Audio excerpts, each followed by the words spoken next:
It is 10:39 p.m. on the night of October 9th, 1963. In the valley of Longarone, northern Italy, the town is quiet. The cafes are closing, families are sleeping. The only sound is the gentle flow of the Piave River, but high above them, nearly 300 meters up the canyon walls, a catastrophe has already begun. Standing across the gorge is the Vajont Dam. It is a towering curve of concrete, the tallest of its kind in the world. It is a masterpiece of modern engineering, designed to hold back the weight of a massive artificial lake. And tonight, it is performing its job perfectly. The concrete holds. The structure does not crack, but the danger is not the dam. It is the water behind it. In the darkness, a displacement of air creates a wind that strips the leaves from the trees. A low rumble, felt in the chest before it is heard, begins to shake the ground. Unbeknownst to the people below, the lake has just been forced upwards. A wave of water, 250 meters high, twice the height of St. Peter's Basilica, is currently airborne. It has crested the top of the dam. It is falling through the night sky, carrying the kinetic energy of 2 nuclear bombs, and it is headed directly for the valley floor. This is the story of the Vajont wave. To understand the tragedy, we must first understand the ambition. In the 1950s, Italy is rising from the ashes of the Second World War. The economy is booming. The factories of the north are hungry for electricity. The Adriatic Energy Corporation, known as SADE, proposes a solution that matches the scale of the era. They will build the greatest dam in the world. They select the Vajont Gorge, a deep, narrow scar in the Dolomite Mountains. It is geologically perfect for a hydroelectric plant. The walls are steep, the valley is deep, and the potential for power generation is immense. The design they choose is a double curvature arch dam. It is an elegant, thin shell of concrete that curves both horizontally and vertically. It does not resist the water by sheer weight. Instead, it directs the pressure of the lake into the canyon walls. It is stronger than a gravity dam. It is more efficient. To the engineers of SADE, it is a monument to human reason, but while the concrete is flawless, the rock it is attached to is not. Looming directly above the reservoir is a massive peak known as Monte Toc. In the local dialect of the valley, the word toc has a specific meaning. It translates to rotten or the walking mountain. For centuries, the locals have known that the slopes are unstable. The mountain is a crumbling pile of fractured rock and clay, held together by friction and time.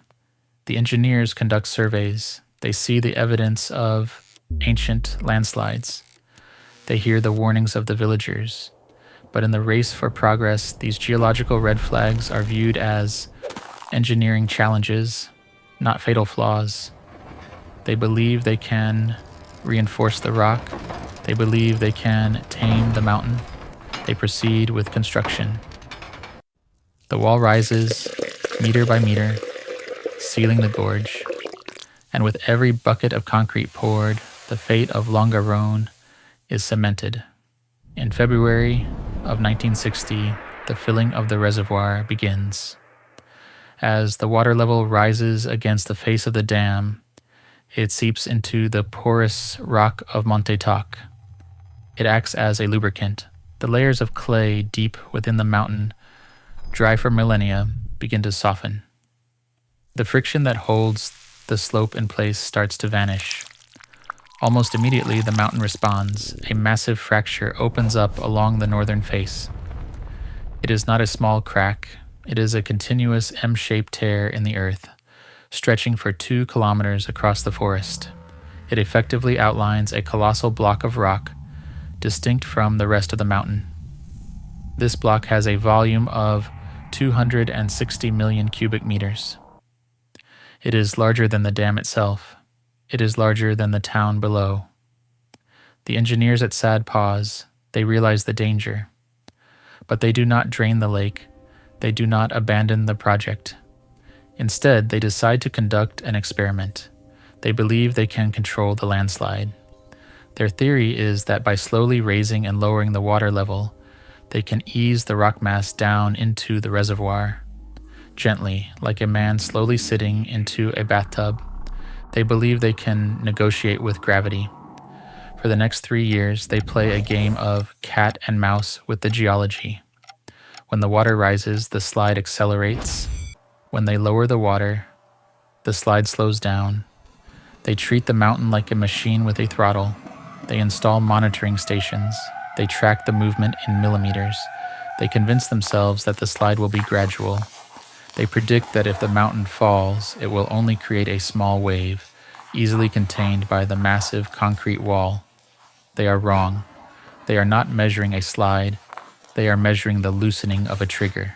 By the first week of October 1963, the delicate balance is lost.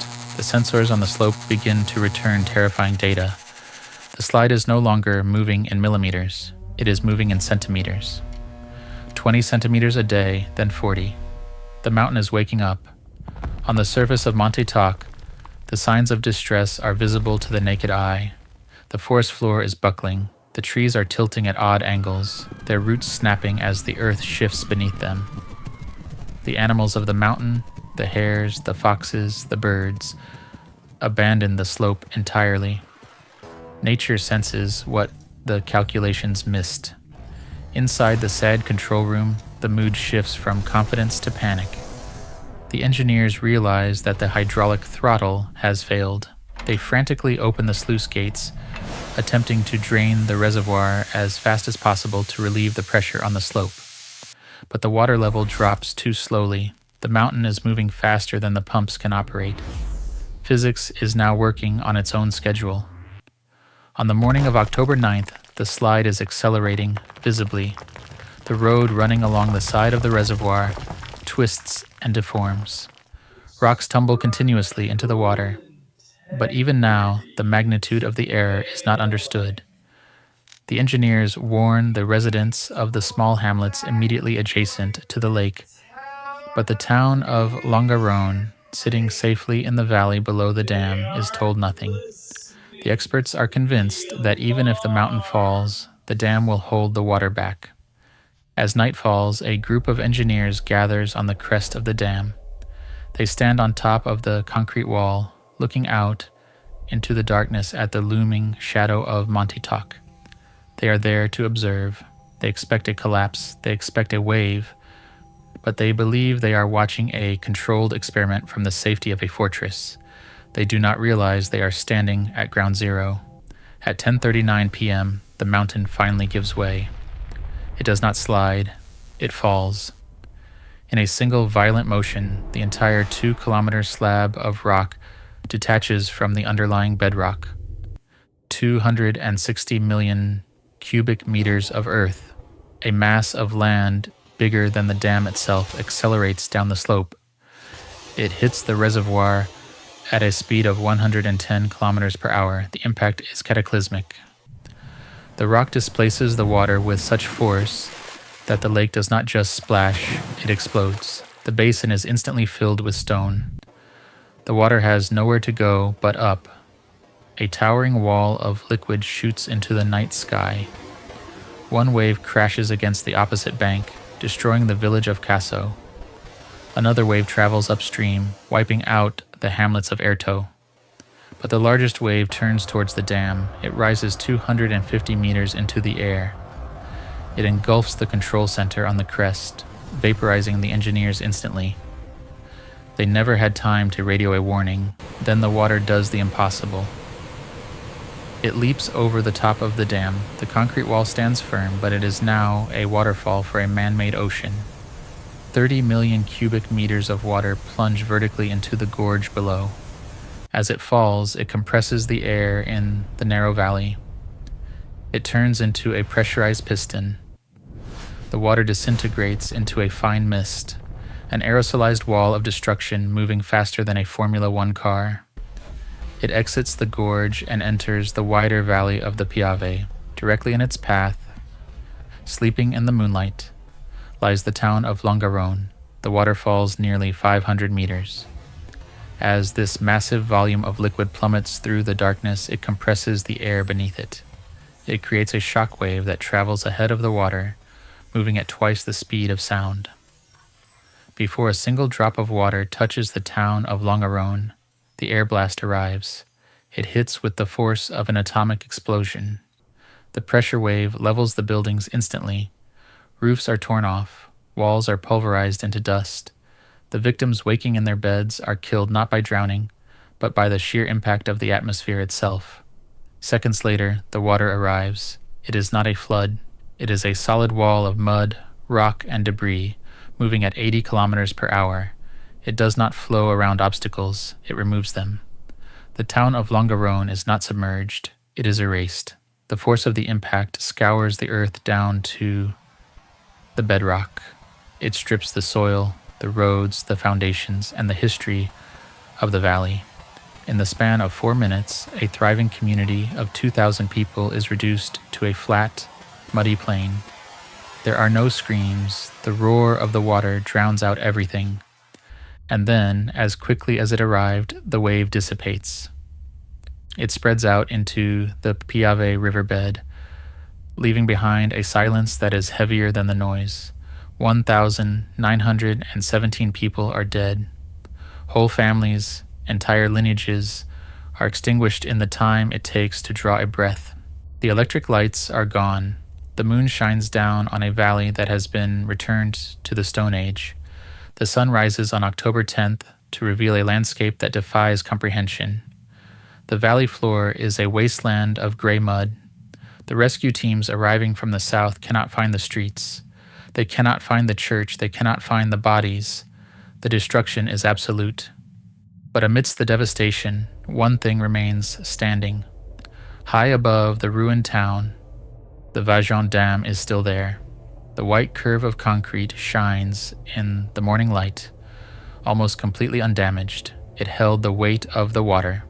It withstood the impact of the landslide. It survived the apocalypse it helped create.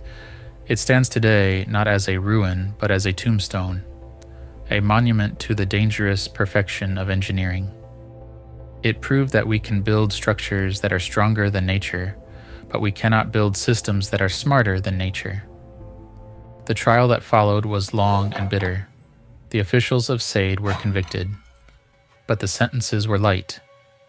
The narrative was shifted from massacre to natural disaster.